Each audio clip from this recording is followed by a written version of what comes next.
You know, I want to get to New York City. The family of a 1-year-old little boy who was fatally shot during a Brooklyn cookout on Sunday is now pleading for answers. He took my son's life. I can't get that back. I can't hold him no more. I can't hear him calling me daddy no more. I can't kiss him no more. I can't play with him no more. I can't do nothing with him no more. For the cowards that did this, you should be ashamed of yourself, because everybody talk about Black Lives Matter. What about baby lives? These are lives. These are people getting killed. And if you wipe away race and you wipe away skin color, they have the same things in common with each other and all of us around the country. We love our little ones. We love the people with us. How do we get here and how do we get out of it? Ben, I want to hear your voice on all of this. Get your reaction.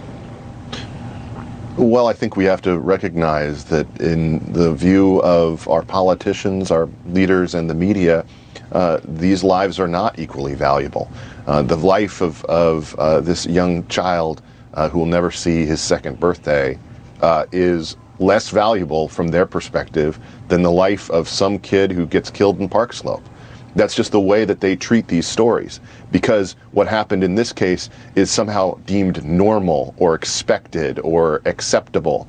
A loss of life that matters less or is less important, less something that we should be outraged about. But the truth is we should be just as outraged about it.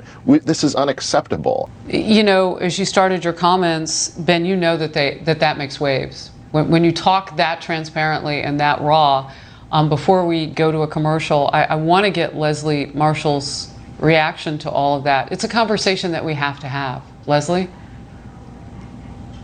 Oh, I agree. And I agree a lot of what we just heard. Look, I buried a child in 2004. It's a hole in my heart that will never heal.